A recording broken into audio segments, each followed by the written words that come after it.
If I was consuming my own content, would I even give a shit about it, or would I want to share it? Is this piece of content valuable or entertaining? Instagram and TikTok and Twitter are scroll first platforms. How can I capture their attention, keep their attention, then get them to take action on the post? One, is this piece of content useful to the person on the other end of the phone? Like broke agent stuff is useless to people. If you're a real estate agent and you're posting an under contract thing, great, but why not tell a story about that, right? Well, why not make it engaging content? So you guys have tens of thousands of subscribers on your email list, and you want to build one of the biggest email lists in real estate. Email distribution to us is everything. That list will never go away. It's because people actually click. It's just so much easier on email. It's like a direct correlation. On Instagram, you're so reliant on the algorithm.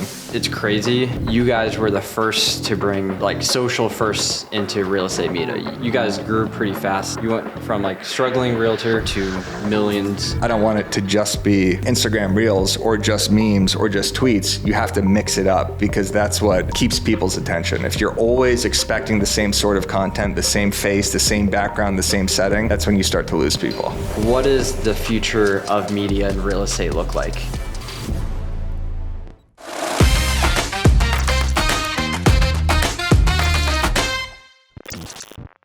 There's not a lot of real estate media companies. So why did you even want to build the #1 real estate media company? I wanted to build a media company that I wish existed when I was a real estate agent.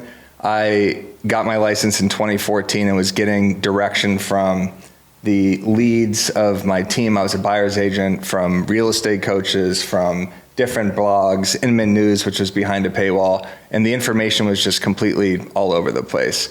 And I didn't see anything that was delivering it to me in the way that I wanted to consume content, which was kind of social first, right? I didn't want to type in ESPN.com anymore. I want to go on Twitter and see a headline. I'm going to go on Instagram and see a clip explaining something.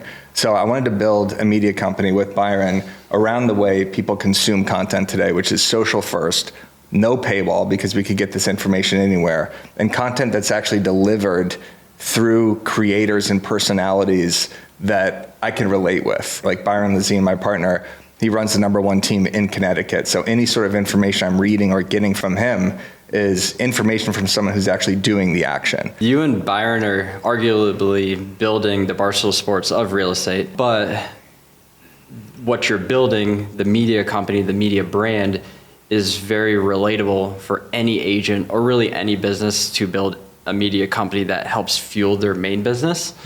So just to give a little color and context for everyone listening, can you share some of the crazy stats? Because you guys grew pretty fast and now you have a lot of output, you have a lot of volume. What do the numbers roughly look like right now? I run the Now Bam Instagram, the Broke Agent Instagram, send the emails, but we have writers, video editors, producers. So we put out the hot sheet every single Monday through Thursday. That's Byron doing his live real estate show, which is an enormous lift. So he wakes up, 4 a.m. Eastern time, who knows, and comes up with all this information that we also help put together for him about the housing market. And he goes live for 30 minutes at 9:30 Eastern, Monday through Thursday, no matter what, every single day that the market is open. Not the housing market, the actual stock market. Yeah. So that's on our YouTube. And then we have the Real Word podcast every Tuesday. We have the Massive Agent podcast every Wednesday. We have the Walkthrough podcast, which is a marketing podcast, every Thursday. And then Friday is Knowledge Brokers, which is Byron, Tom Toole, and Lisa Chinati, which is kind of more agent strategy plus real estate news. So that's just on the podcast front. And then we have 4 blog posts per day, usually 1 or 2 on the weekends, 1 Saturday, 1 Sunday. And then we have ebooks and lead magnets and webinars, office hours in our BAMX group, which is our private membership. On the Broke Agent, I post at least 1 Instagram every day and 2 or 3 stories. On the BAM Instagram account, it's at least 3 to 5 posts per day. And then we send a blog every Monday or we send an email every Monday through Friday, and then Sunday, which is your board at your Sunday open house email. So it's an enormous amount of content. And this includes clips from the podcast.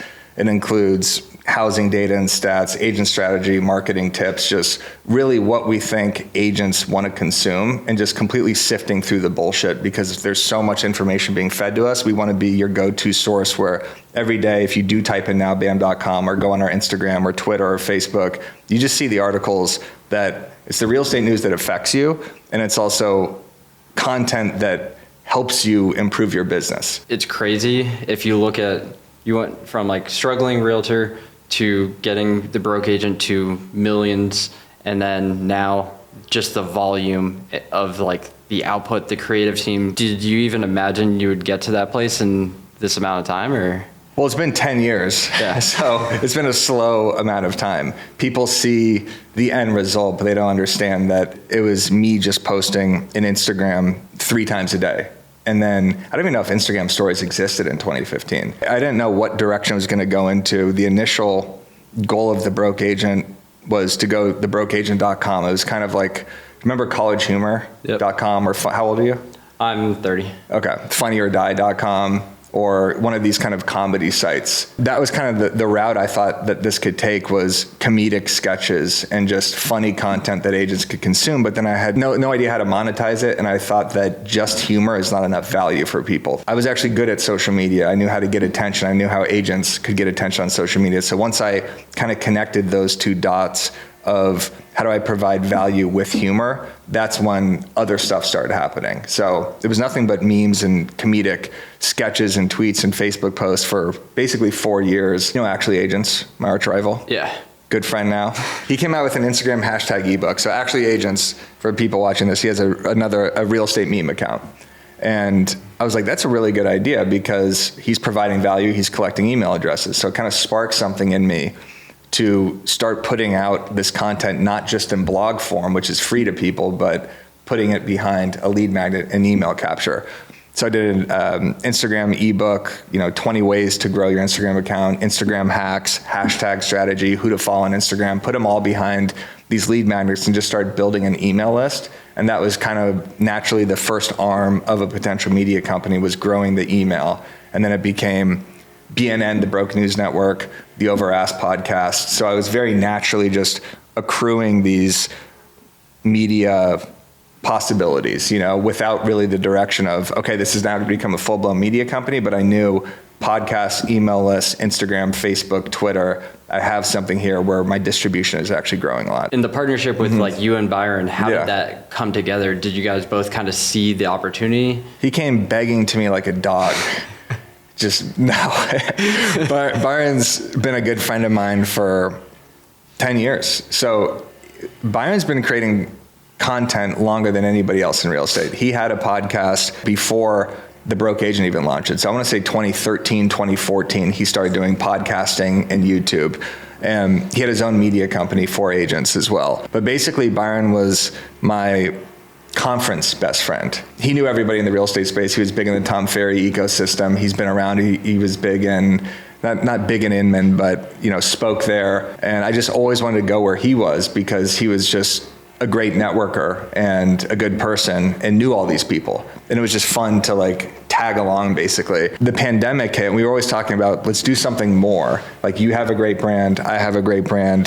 The initial idea, as ridiculous as it sounds, was let's come out with a real estate course, which is the cringiest thing you could possibly even say. But we didn't want to come out with how to sell more real estate. It was what not to do on social media, or a realtor's dummy guide to social media. So we filmed it, and then his was, if you're a new agent, how to not fail in your first 5 years of real estate. And we had Matt Leonetti, who is my co-host on the Over Ask podcast and good friend. He and I acted out all these skits. So it was kind of like a funny course. Mm-hmm. And that was really during the pandemic. We were just saying, let's come out with something like this. Let's film it.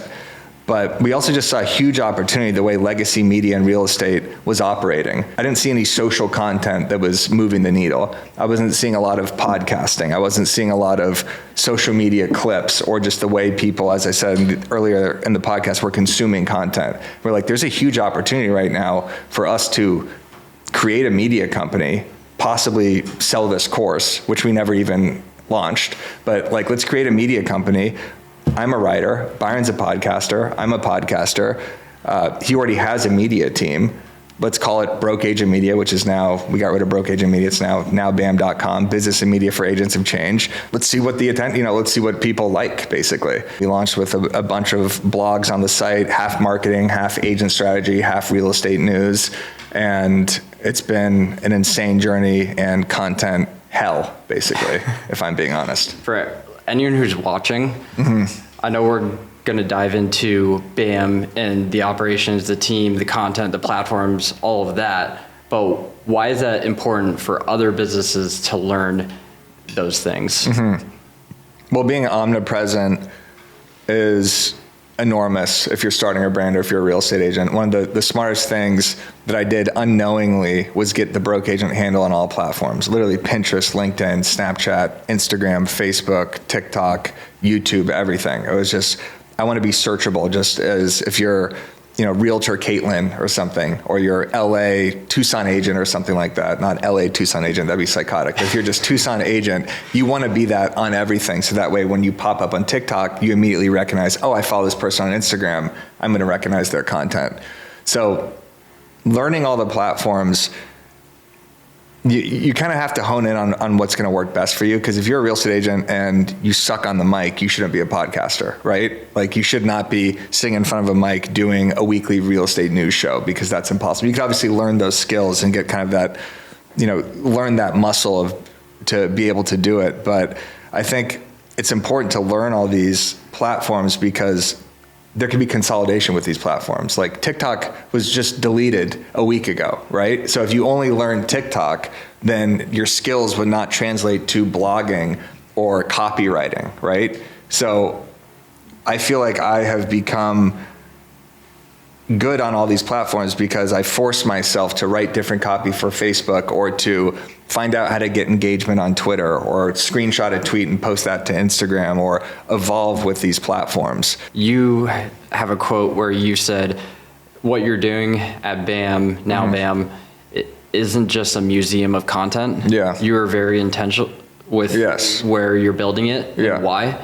So why did you even want to start with like a podcast instead of doing like YouTube or something else? Yeah, well, the museum of content quote is actually Byron, and he says that to our team a lot during we have daily all hands meetings, but we get really upset when we go a week where we're just posting shit and nothing happens, and doing all these YouTube shows and podcasts, and we didn't get one member into BAMX, or we didn't convert into any email subscribers or YouTube subscribers. What the hell are we doing? I'm not doing this for the fun of it. It is fun, don't get me wrong, and I do want to create value for the real estate space, but it's a business too. Yeah. So just as if you're a real estate agent, you're not a museum of content. If that's kind of the majority of this audience, is you shouldn't just be posting just to post anymore. It's getting up the amount of shots is important, because every time you post, you're setting up these digital real estate signs in people's head where they say, oh, I saw Andrew post an Instagram story. Next time I think about selling real estate, maybe I'll use him, just because you're kind of getting that repetition in.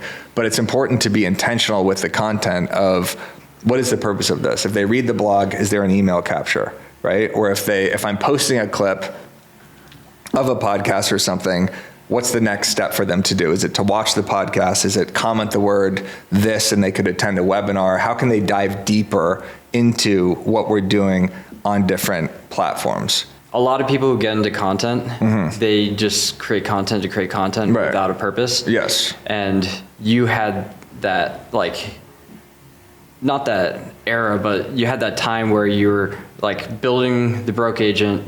You weren't exactly how you're going to monetize it. And now you're building Now BAM super intentionally. You know how you want to build it.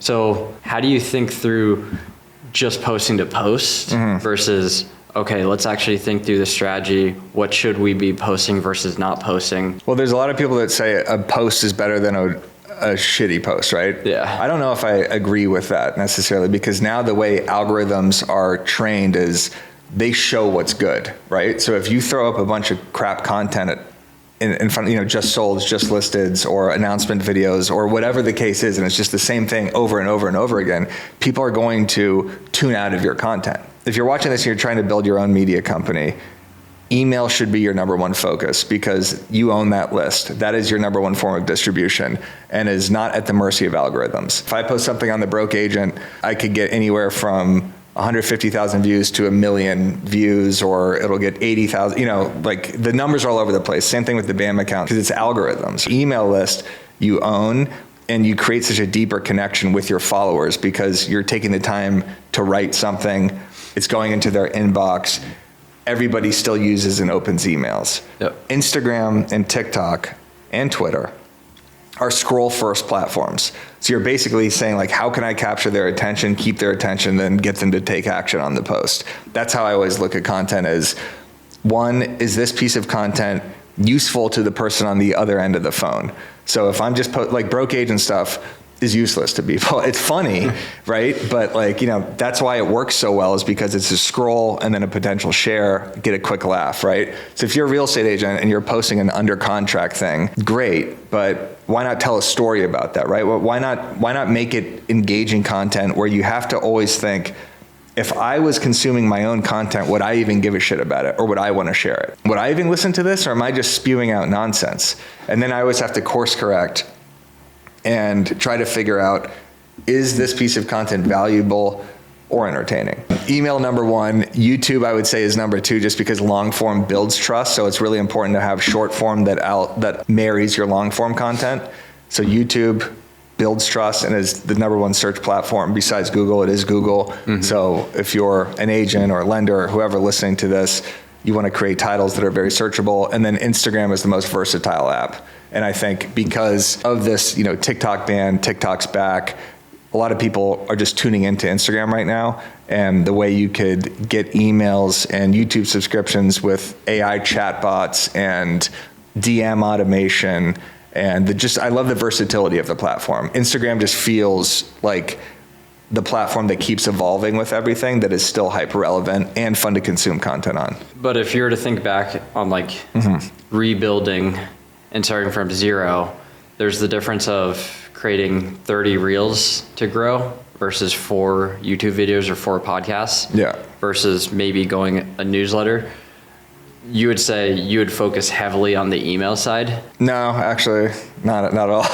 Because email is not as fun, right? Yeah. So you have to do it all together, honestly. Because your email could communicate with your Instagram, which could communicate with your email. So you embed your Instagram post into your email, you get more Instagram followers. You call people out on your Instagram saying, in your Instagram story, hey, I'm about to send out this email. It's called the Chris List, and it has an 80% open rate, and everybody in Tampa needs to get this email because there's a new restaurant opening up. It's the best thing I've ever seen. Click here and subscribe right now. That's an Instagram story that's promoting your email list. So the front-facing content is a necessity. So the Instagram and the YouTube, because that's what people are going to be consuming the most. You still have to have the email as the backbone because that is your distribution list.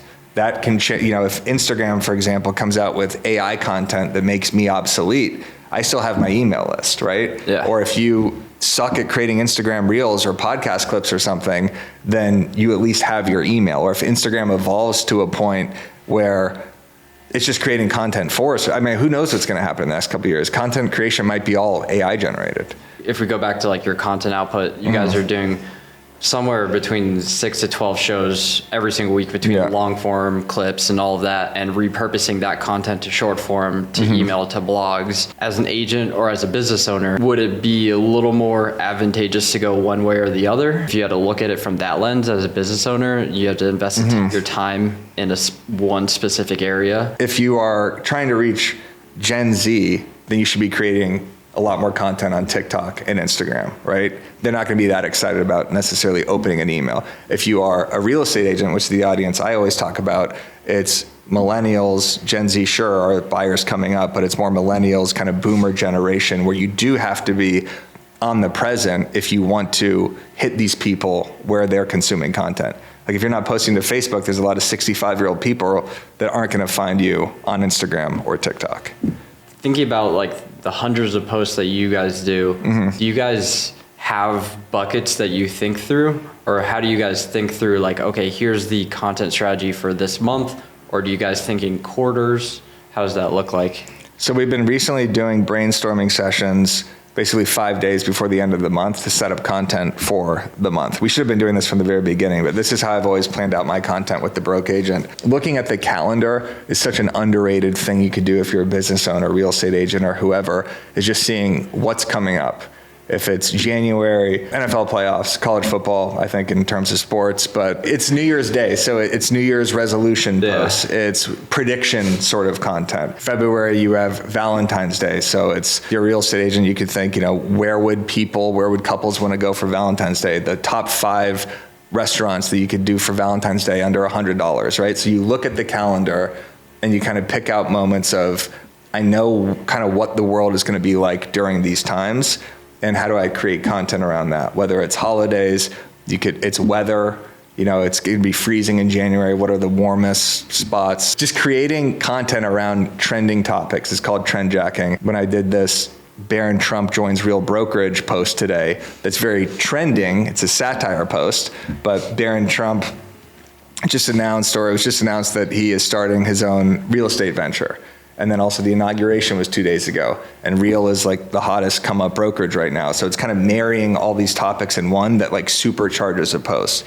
So we do planning sessions, and then we always try to do a variety of content. So I never want to have a day where it's 3 marketing tips, right? If it's all marketing tips on the blog, then I'm hitting a segment of the audience that likes that. But what about real estate news? Or what about agent strategy? So those are really our 3 buckets: are marketing, agent strategy, objection handling, scripts, and real estate news. I don't want it to just be Instagram Reels or just memes or just tweets. You have to mix it up, because that's what keeps people's attention. If you're always expecting the same sort of content, the same face, the same background, the same setting, that's when you start to lose people. You're doing these strategy sessions, Yeah. and you're thinking through, do you whiteboard the ideas? Do you pull from past ideas? Where does it start to kind of come from? We don't have a physical whiteboard, but we pull up a Mental Google. whiteboard. We have a Google Doc, I guess, that we're on a Zoom, and we talk about what holidays are coming up. We do look back at old content. So we say, what did we post in early February last year? Which blogs performed well? Which email titles worked? What YouTube titles worked? What thumbnails? Let's replicate that. The broke agent content, I am constantly recycling from myself, or I'm looking at old Instagram comments. So the comment section drives a lot of where we create our content. So if we say, if it's Byron talking about an agent strategy, and then there's a question about something saying like, can you elaborate further on that? Or what would you say if a seller said this? Then it's like, that's a question, that should be a blog, right? Or if a clip did really well, and it's Tom Toole, and he's talking about an objection handling strategy, that's something that we want to do more of. So if that clip gets 200 likes compared to something that gets 10 likes, then that's a mental data point where we say, people like that content, they want more of that content, let's post more of it. So we're constantly auditing ourselves, whether it's on MailChimp, looking at the click-through rate, the open rate, or we're on YouTube looking at the views, the retention. On Instagram, I'm always looking at, why did this post get 5,000 shares? This post got 100 shares. Ryan Magin does a lot of editing TikTok stuff for Grant Cardone, used to do it for Alex Hormozy, where Ryan Magin likes to do very broad, high-level topics because it gets a lot of views, brings a lot of people in, and he says that's what works the best.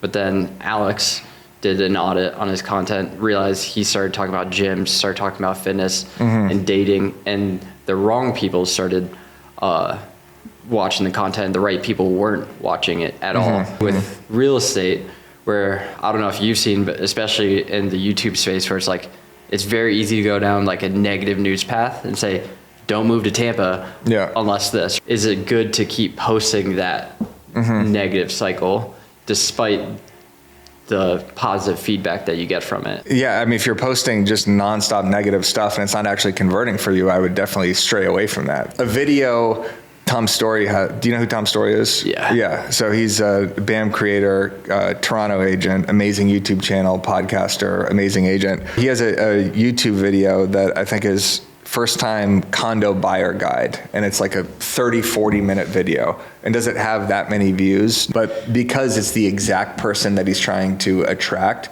that video converts more than a video of his that may be a news story that has 50,000, 60,000 views. If you have audience capture on stuff that isn't converting for you, the dopamine hits of you getting more engagement are probably not worth it. Negative content works. You don't want to talk nonstop shit about your hometown, obviously, but negative hooks really work. Like, here are 5 things you should not do on Instagram. That YouTube video will get so many more views than 5 things you should do on Instagram to grow your account. Never do these 5 things if you want to grow your account. That creates FOMO and fear that is going to make someone click on something. So there's kind of 2 lines of thought of like, Well, you can do it. It gets a lot of views, but is it worth it? Or you can just go down and you can mix a little bit of the both. It's all about testing.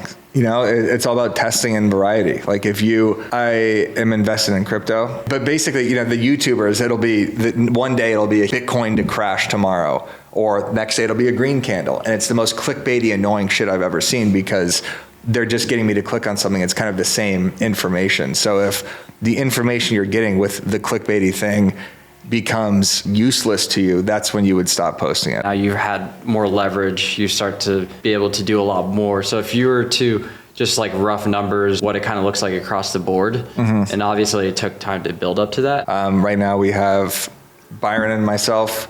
I am head of content. He's basically CEO, business. And then we have a creative director, we have a head editor, we have another full-time writer, we have 2 virtual assistants, we have a full-time producer, video editor, and then another video editor. So 9 people, I want to say. There was a time where we had way more video people because we were pumping out so many clips. Like when we first launched, we said, we want to be clip machines. We want to be the number one source for news and real estate given to you through clips. Like every podcast, we had at least 3 clips, but it was unsustainable because I was like, I'm posting 8 or 9 times a day, and this is ridiculous. And these clips aren't really converting. So we really honed in on, let's just get 1 or 2 amazing clips from a podcast that we know will do really well with the perfect hook with B-roll, spend time on that, because that converts a lot more than just getting up those shots, like I said earlier.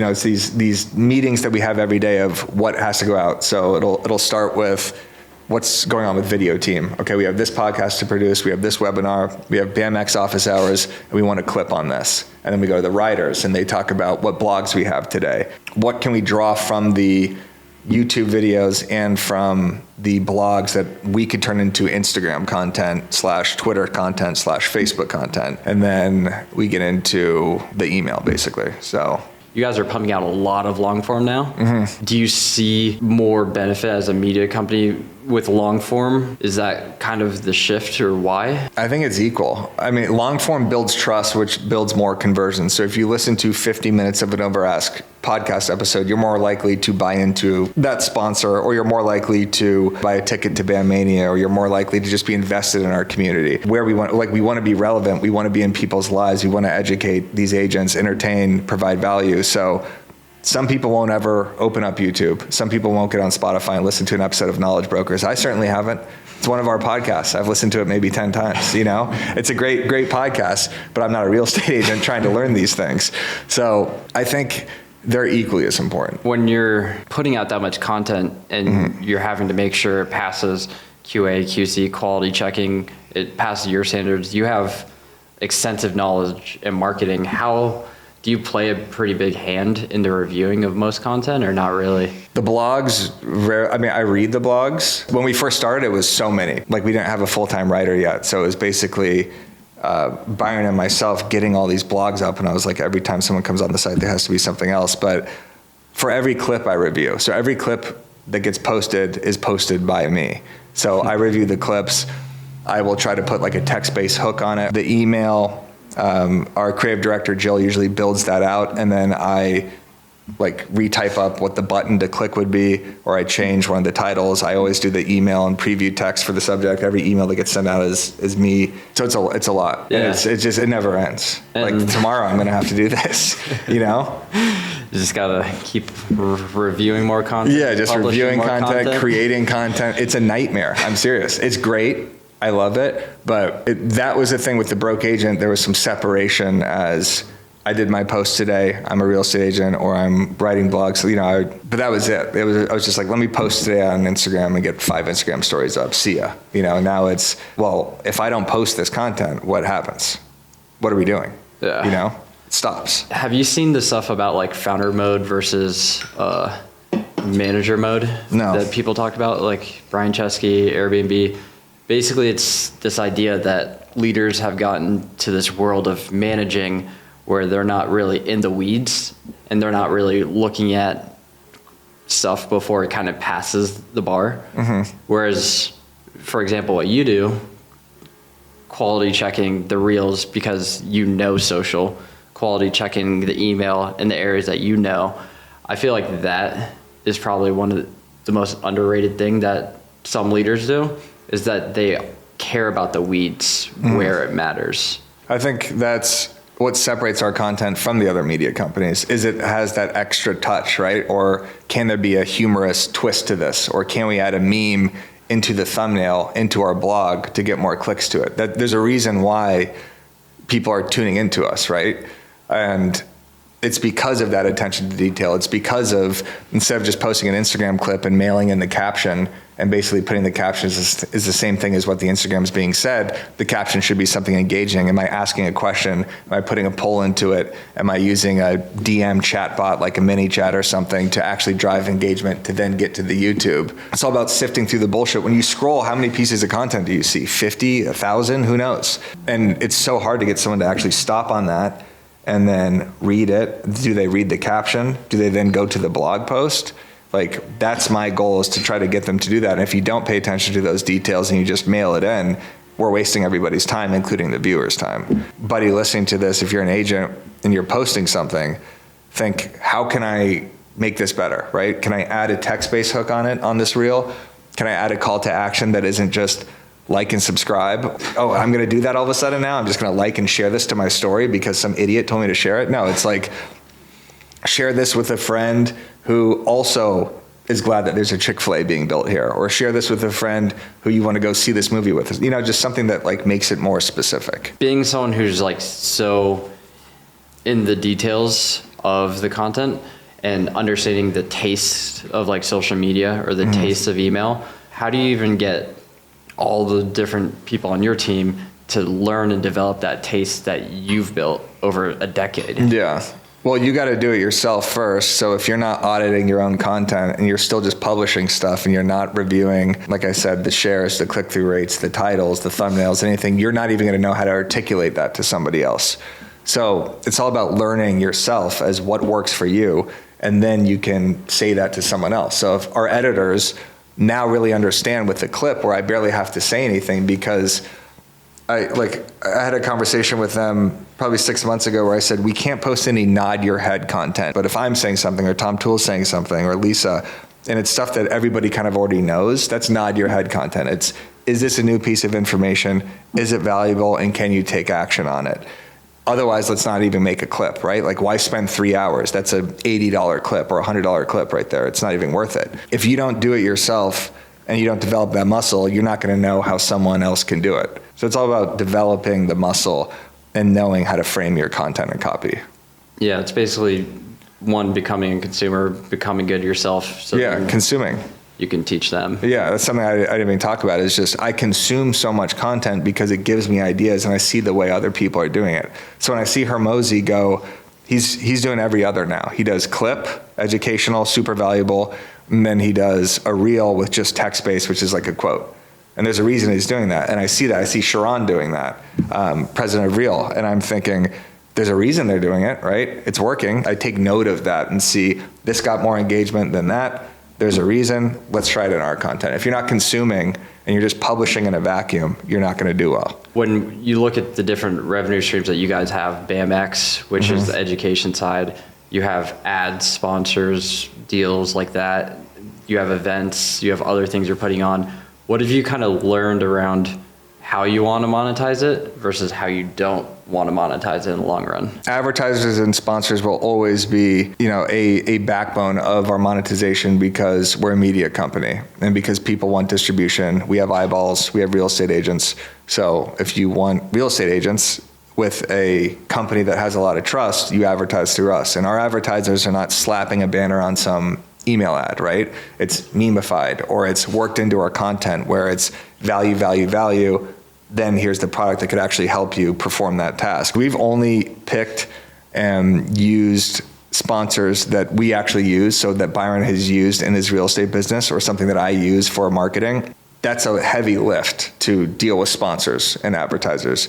But again, the partners we've worked with are good people. We like them and we like their product. We think we provide more value than any membership in real estate, because we have courses and trainings and weekly content that they can brand and customize. And we have office hours every 2 weeks where we audit their Instagrams or their content, or Byron comes in and does agent strategy, or we have different speaker sessions.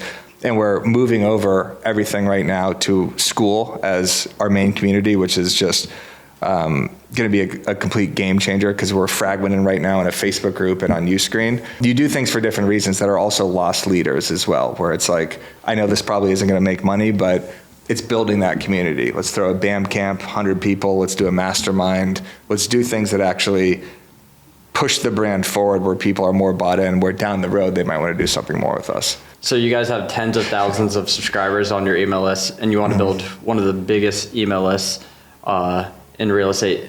Is that all tied to the monetization side because you can do a lot more?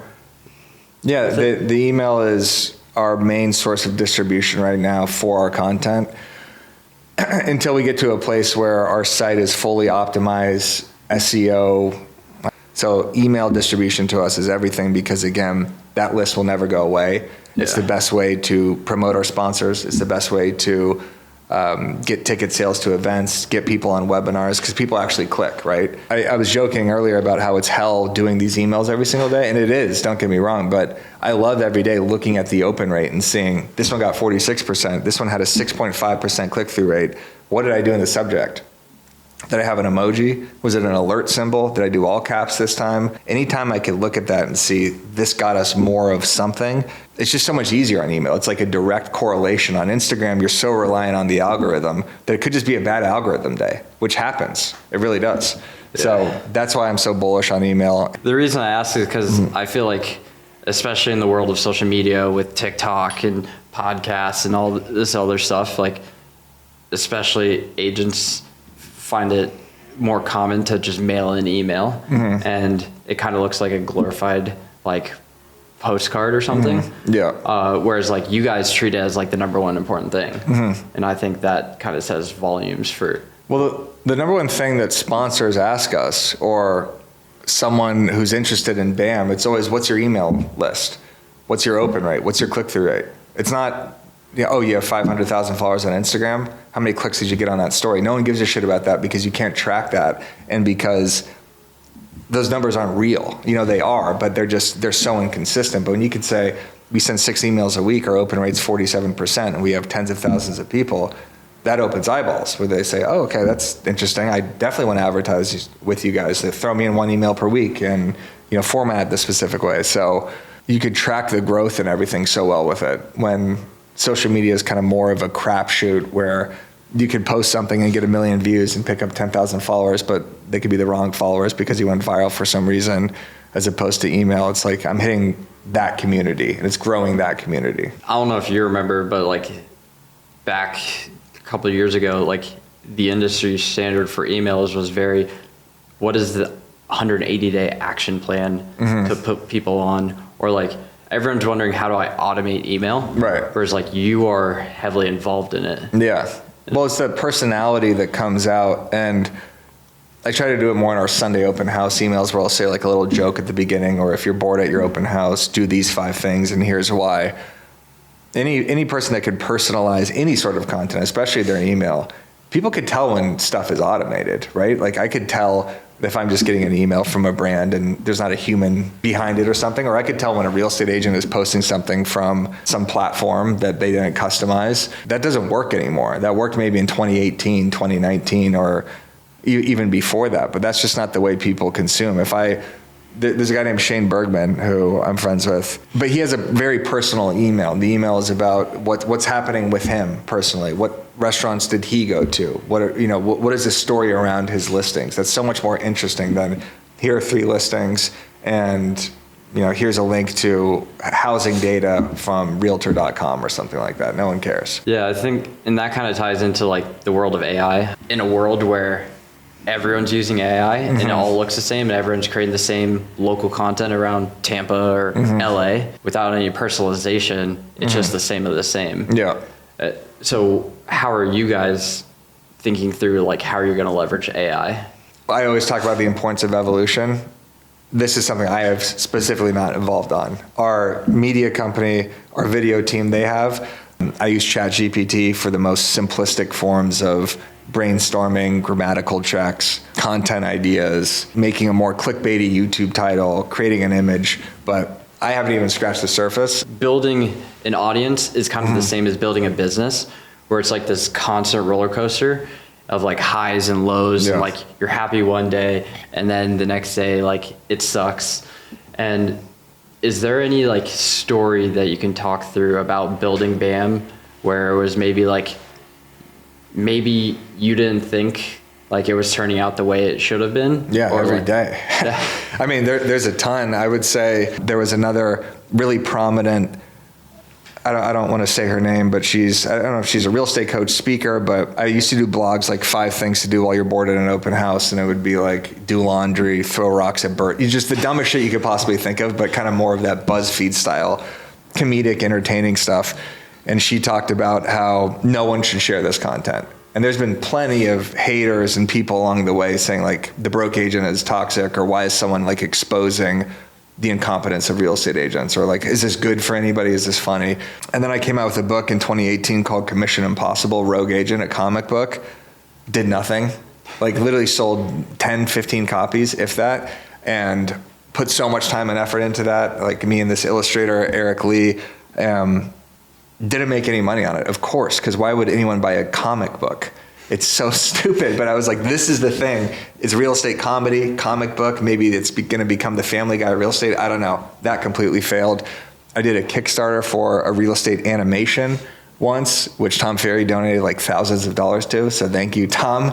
But we just did one episode because animation is so expensive. Now I could probably do it on AF for free. But it was $7,500 for one episode on Instagram, and it failed. Right? Like it got like way less likes than me posting another data and inspection meme. It was kind of those where I was doing like real estate skits or long form YouTube videos, or just wondering like, what am I putting all this effort into? If what works, if I just post a meme, it gets so many more views than everything else. What's the point of all this? And then there's every single day, honestly, at BAM, where it's ebbs and flows. It's, I just spent 8 hours today doing all this content, and we didn't get one sale today. Or I lost 30 emails because we sent an email, and every time we send an email, we lose 20, 30 emails. So what was the point of today? I should have just not woken up, honestly, and I wouldn't have lost those emails, right? Or I shouldn't have posted all this shit. And then today I did that satire piece on Barron Trump joining Real Brokerage, Onion style, hilarious, tons of engagement, but there's 10% of comments that are saying, why was this posted? This is exactly what not to post, unfollowing, that sort of stuff. And those comments always hurt way more than 99% of positive comments that you get. And then I'm questioning in my head, did I just create this fake news story that a bunch of real agents are now sharing to other people? So these things are constantly going in my head. I'm not like one of those Dave Portnoy's who says, fuck everything. What I'm doing is 100% right. I'm constantly questioning myself. Everybody, I'm sure every business, every content creator, you go in peaks and valleys where you're like in the fucking zone. You know what I mean? And you're like ripping for 2 months, and every piece of content you're gonna do is gonna crush, and then you just hit a lull. But you just have to work your way out of it. It's like if you're on the golf course and you're even through 6, and then you have a few bad holes, you can't just walk off the course. You have to figure out, all right, should I play my draw a little bit more, or should I just keep snap hooking it out of bounds? Yeah, it reminds me of the quote I've heard 2 people say it differently. It's like business is always overstaffed or understaffed. It's like there's never a perfect mix, or it's like it's always like 1 step forward, 2 steps back, 3 steps forward. It's like there's never like this perfect straight shot. No. Everyone thinks there is, but it's always more like this. Mm-hmm.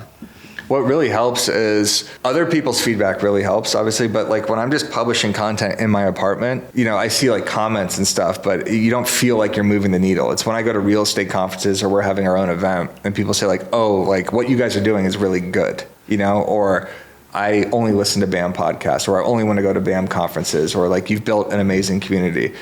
That stuff keeps it going, because then it's like, oh, we actually are making a difference, as opposed to when you just publish something and then you're just sitting there, should I delete this? Should I share this? Like what's going on right now?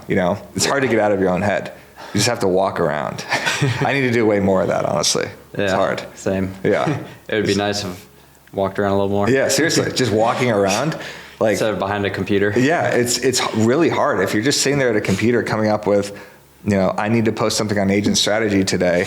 let me read a blog, try to get a little tweet that I could do, turn this into a carousel post. Do I do an email grab to it? I'm losing my fucking mind over here. It's crazy. So you got to just go outside. That's my advice. Get a little sun. Yeah, get a little sun, exactly. At first, you thought you wanted to build a Barstool, have a ton of podcasts. You kind of pulled back. You don't want to have a lot of podcasts.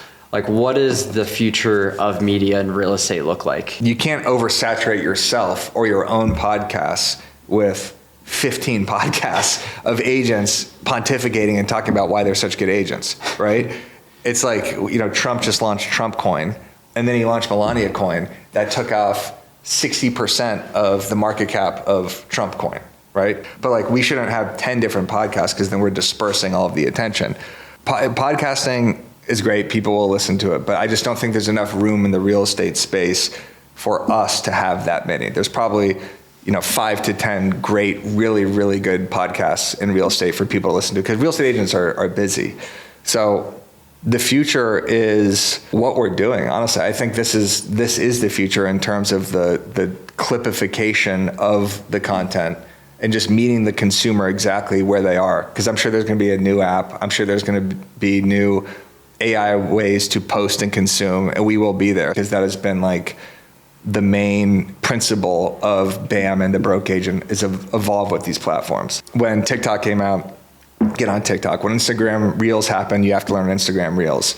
When Snapchat Stories happened, I was good at that. So it's all about just being the first to these platforms and producing content that's consistently entertaining and valuable. Just that you guys were the first to bring social first into real estate media. You guys were thinking more kind of the consumers first. And I think that as like an agent or as a business owner, that's just an important thing no matter what, is always thinking like for the consumer rather than what do I want to create. Yeah. And that's what will make your content get that rocket fuel, is content for the consumer. When you start creating selfish content, and Gary Vee posted something about this where it's about me, or I hope this gets engagement. I'm posting this to get engagement. Everybody feels that. But if you're just giving out value to people, that's when they come back. If they want to learn something about the new cold call and text rules in real estate, they go on nowbam.com. If they want a training on how to build a hyperlocal YouTube channel, they come to NowBam, right? Or if they want a community that's brokerage agnostic, they join BAMX. If they want to attend a webinar or a virtual event, they want to go to BAM because it's their people. Like, that is the goal. The future of media is just constantly evolving. I don't know where it's going to go, but I know it's not going to go where we're all of a sudden just going to have a paywall on our website and we're going to become the next Inman News. That's not something we want to do anymore. Like, I don't want to have a bunch of journalists just breaking stories that some people might not care about. Not that Inman News is an amazing company. I'm just saying, like, I don't want 40 blogs per day on the website. It's all about just siphoning through all of the crap and just giving the agents exactly the news that pertains to them and that actually helps them with their careers. So if you're going to talk to like a younger Eric who wanted to rebuild BAM today, what would be like the one thing that you would tell them? Just be a real estate agent. I would have told myself, what the hell are you doing? Take all this marketing knowledge and just be a real estate agent. You make so much more money. Honestly, that's what I would tell them. Honestly, I really like the way I went about everything. Everything happened so naturally. I never forced any sponsorships too early. I would have told myself in 2015 to go on YouTube in 2015 as opposed to focusing on that now, because I feel like we're kind of trying to get all this back with YouTube. I mean, we're at like 30,000 subscribers, which is great, but I feel like if I would have done that in 2015 and really went heavy real estate news, marketing tips, or instead I focused so much on Instagram, I would have focused more on email and YouTube.